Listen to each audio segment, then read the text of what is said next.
અમદાવાદમાં બાઇક ચાલકે અકસ્માત બાદ દાદાગીરી કરી ઠપકો આપતા યુવકને માર્યો માર.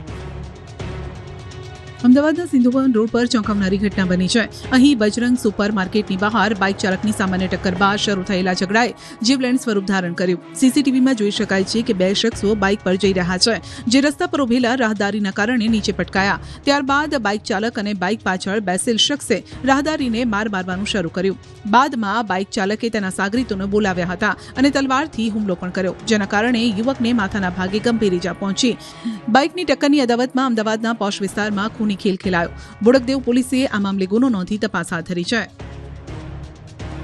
સુરતમાં માનવભક્ષી દીપડાએ ફફડાટ ફેલાવ્યો. ખેતરમાં એક વ્યક્તિ પર કરી દીધો હુમલો. દક્ષિણ ગુજરાતમાં ખૂંખાર દીપડાએ આતંક મચાવ્યો છે. દીપડાઓ શિકારની શોધમાં હવે ગામડાઓ અને શહેર સુધી આવી પહોંચ્યા છે. સુરતના માંડવીમાં દીપડા રેસ્ક્યુ સેન્ટરના લોકાર્પણ બાદ પણ દીપડાનો આતંક ઓછો નથી થયો.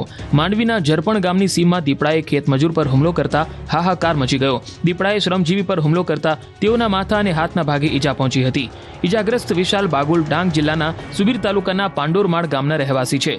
મહત્વનું છે કે આ વિસ્તારમાં મોટી સંખ્યામાં ખેતમજૂરો શેરડી કાપણી કરી રહ્યા હતા, ત્યારે અચાનક જ દીપડો ત્રાટક્યો અને હુમલો કરી દીધો.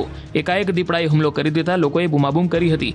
બીજી તરફ વન વિભાગની ટીમ તેમજ સરપંચ હરકતમાં આવ્યા અને ઘટના સ્થળે પહોંચીને દીપડાને સકંજામાં લેવાની તજવીજ હાથ ધરી હતી.